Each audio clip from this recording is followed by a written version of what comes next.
Hi, everybody. Today we're talking about how good readers focus on the speaker while they are reading a short story. Now, we know that the speaker is the person who's telling the story, so it's going to be very helpful to think about what do they do while they tell this story, right? What goes on with them, and how do they behave, or how are they as a person? This is going to keep us focused, and it's going to keep us thinking about someone very important. This is the person telling the story, so the things that they do and the way that they are going to matter pretty much, quite much. So we will get started. I'm reading a short story called The Crash, and there is a speaker here who's telling the story. Now, as I read this short story, I'm going to jot down what are her actions, what is she doing?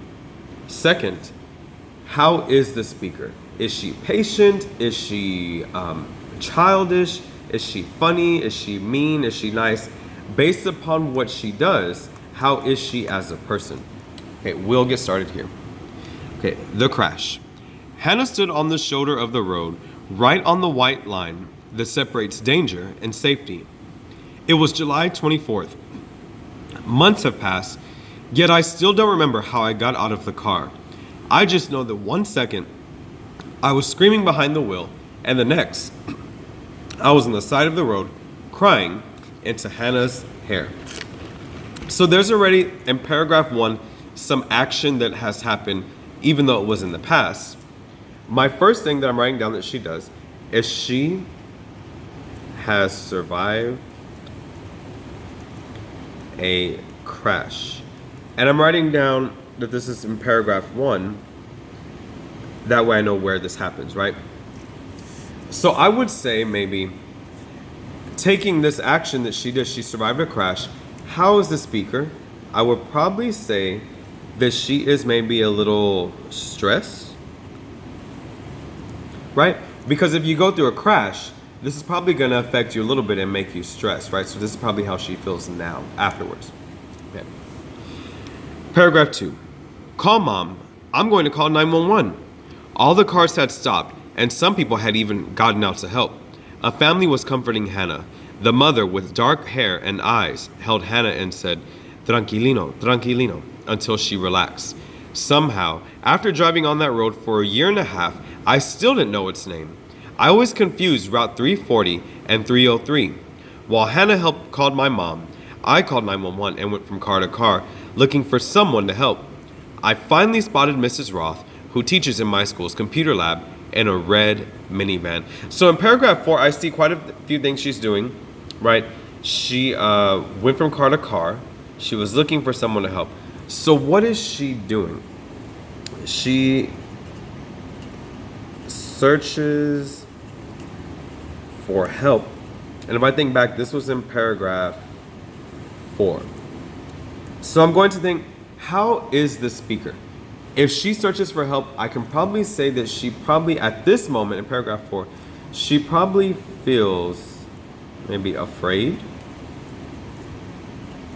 or nervous, right? Because if you're searching for help the way that she was, you're probably afraid of something or nervous about something going wrong, right? So notice we're tracking what is she doing, so how is she feeling, or how is she as a person, okay? We'll do a couple more. "Is this a 303 or 340? I cried out to her. "It's 303, honey. Do you want me to pull over and help?" "Yes, please. My mom isn't here yet." So while the kind family comforted Hannah and Mrs. Roth comforted me, my mom sped to the scene of the accident. I didn't know it, but my dad was on his way too. Exactly 24 hours before the accident, I had gotten a black 2007 Nissan Sentra. It was shiny, scratchless, and smelled like the elderly woman who had owned it before me. 23 hours later, Hannah decided to come along on my first drive to the mall, parentless. It was also the first time in a while that Hannah put on her seatbelt properly.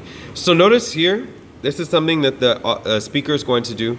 She is going to drive without any parents. So that's the next one that we'll jot down. The speaker's actions. She drives without parents. And this was from paragraph 9, actually. So I'm going to think about this action here. If she's driving without parents, I can probably say she thinks she's.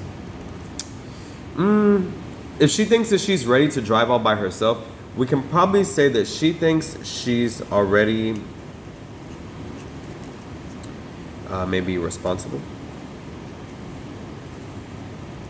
Because she wants to drive by herself, right? So notice that taking the speaker's actions helps us to think about how is the speaker, either how is this person feeling or how are they on the inside, right?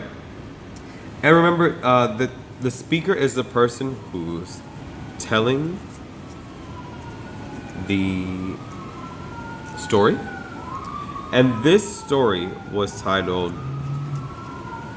The Crash.